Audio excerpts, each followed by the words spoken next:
লেগেছে রক্তে আগুন লেগেছে, উই ওয়ান্ট জাস্টিস নানা স্লোগানে উত্তপ্ত এখন ভারতের কলকাতা। ভারতের পশ্চিমবঙ্গের মুখ্যমন্ত্রী মমতা বন্দ্যোপাধ্যায়ের পদত্যাগের দাবিতে রণক্ষেত্রে পরিণত হয়েছে পুরো পশ্চিমবঙ্গ।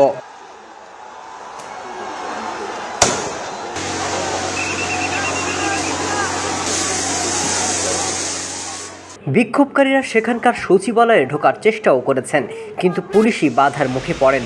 তবুও স্লোগানে রাজপথ মাতোয়ারা করতে পিছপা হচ্ছেন না তারা। কলকাতা যেন একখণ্ড বাংলাদেশের বৈষম্য বিরোধী ছাত্র আন্দোলন থেকে তারা হয়তো অনুপ্রেরণা খুঁজে নিয়েছেন।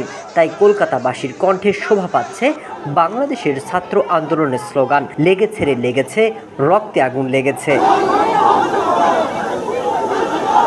পশ্চিমবঙ্গের বিখ্যাত আরজিকর হাসপাতালে এক নারী চিকিৎসককে ধর্ষণ এবং হত্যার প্রতিবাদে বেশ কয়েকদিন ধরে আন্দোলন করছে সেখানকার শিক্ষার্থীরা। এরপর এটি মমতার পদত্যাগের আন্দোলনে রূপ নিয়েছে।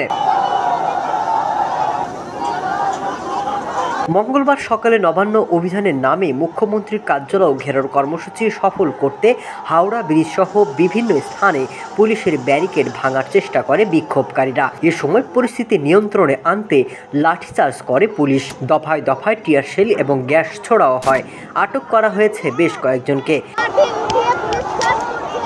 এদিকে ছাত্র সমাজের পাশে দাঁড়াতে রাজ্যব্যাপী ধর্মঘট ডাক দিয়েছে ভারতীয় জনতা পার্টি বিজেপি।